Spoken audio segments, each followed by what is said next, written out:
Okay, hey, I'm going to show you a few more things to get ready for the district assessment. The first one's going to be pretty simple. They may tell you something like, hey, you're going to buy, I don't care, let's say they're really expensive pencils and markers. You're going to buy packs of pencils and it's $10 a piece. And they're going to tell you packs of markers are $7 a piece. And it doesn't, I don't really care what you spent here. And it says you spent $240. Sometimes it's not asking you to solve the whole problem. It just wants you to set up this one problem. For instance, P and M would be really good for our variables. How much are P? They are 10 each. Plus, how much are the M's? They are 7 each. And how much did you spend total? $240. Just like that, you set up a problem like this, really simple. Just match up the variable with the amount you're multiplying by, and then when you're dealing with money, put the money as, of course, the answer. All right? So I'm going to give you one like this. Let's say you got tables. Sometimes, and I've told you guys this a bunch, all you have to do is recognize the slope of something. And as soon as you recognize the slope, you can find the answer down below, because sometimes they just really want you to find the slope. These tables like this are set up for the most simple slope finding ever. If you just see that you're going +1, remember x is going bottom, you got a lot of y'all keep making that mistake, and you went +8, how'd I get from here to here? +1 on bottom. How'd I get from here to here? +8. Hey, the rate of change here is just 8. Okay? If you want to do it with the formula, let's call this y2 and y1. y2 minus y1. Oh, hey, there's that 8 again, over x2 minus x1. And that gives us 8 over 1. And of course, again, that's just 8.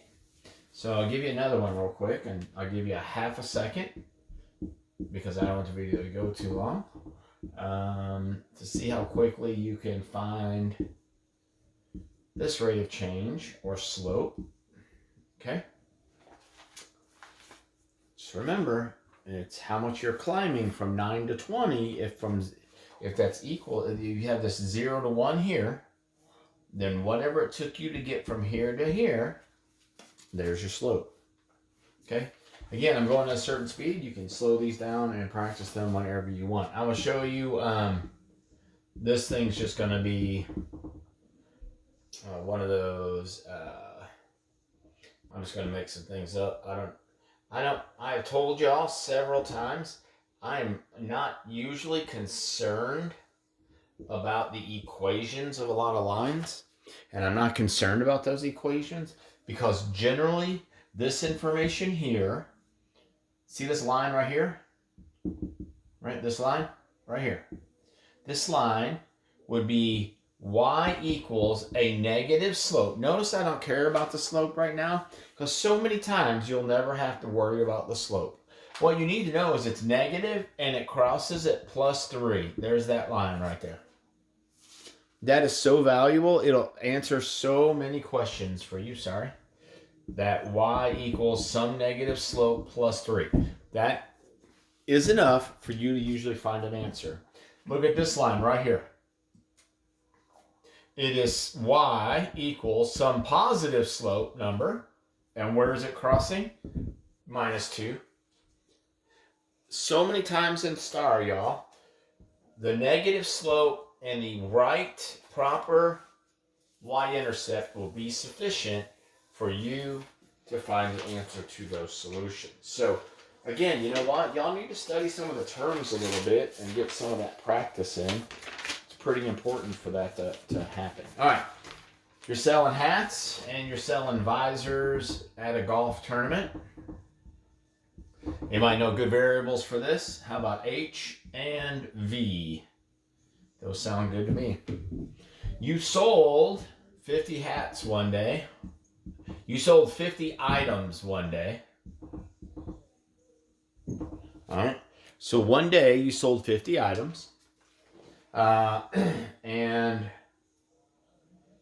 you sold them for, I don't know, $630. Okay? So I sell hats and I sell visors, and on one day I sold 50. Notice the entire sentence is sold, right? I'm talking about selling things.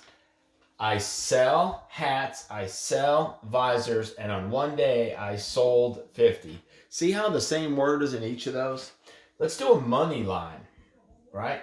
I charge, what do I charge for hats and visors? I think I'm trying to figure that out. So I already know how many I sold, right? So, I know I sold 50. But I didn't tell you, I'm not asking you how much each costs. What we're going to now do is say, hey, hats are $10 each, and visors are $15 each. So, money line, hats times 10 plus visors times 15 equals this $630. Oh, notice $10, $15, $630. I sell hats, I sell visors, I sold 50 of them total. I'm going to get rid of the hats, so I'm going to multiply everything here by a negative and rewrite it here. Minus H minus V equals, I got to do negative 10. If anybody caught me, good for you.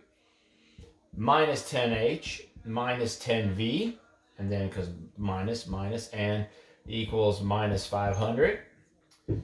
10H, it's negative, minus 10H means the H's disappear. 15 minus 10, that's going to give me 5V. 5V equals 630 minus 500 is 130.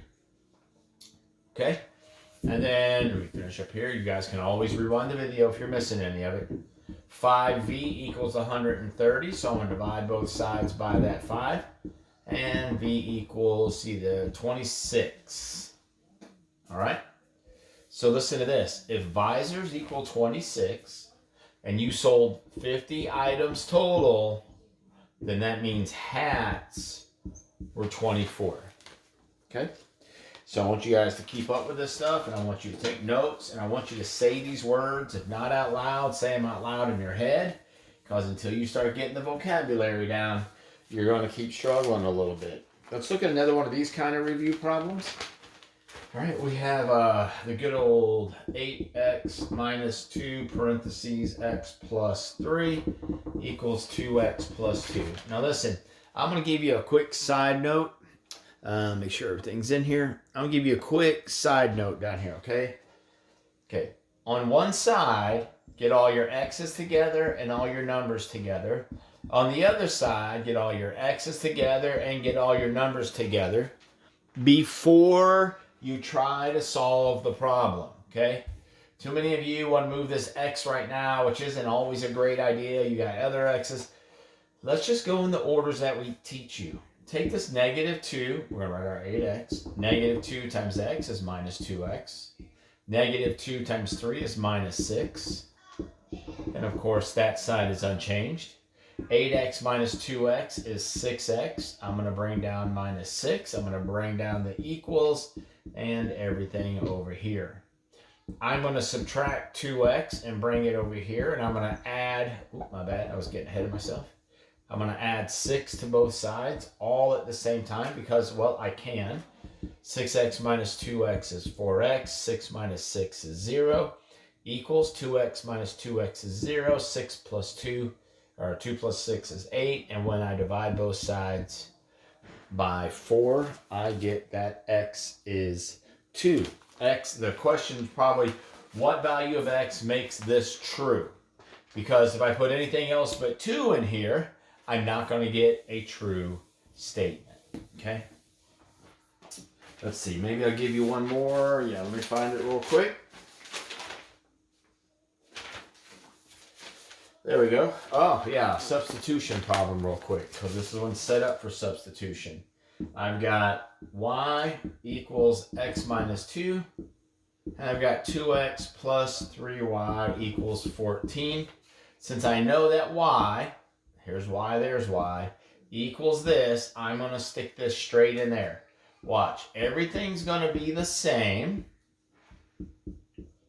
Everything's the same, right? Everything's identical up here, except instead of y, I'm going to put this in there, x minus 2. Oh, distribute. Now it's just like the last problem. 2x, 3 times x is plus 3x. 3 times negative 2 is minus 6. 2 plus 3 is 5x. Minus 6 is 14. I'm going to add the 6 over there and get 5x equals 20. I'm going to add the 6 over there. Of course, here x is 4. Another one of those problems that'll say, what value of x will make this statement true? Well, hey, there's 5 more questions to get you ready for the STAR, to get you ready for the district assessment. It's 5 more basic algebra things you can do. You guys are doing an awesome job. Keep up the hard work.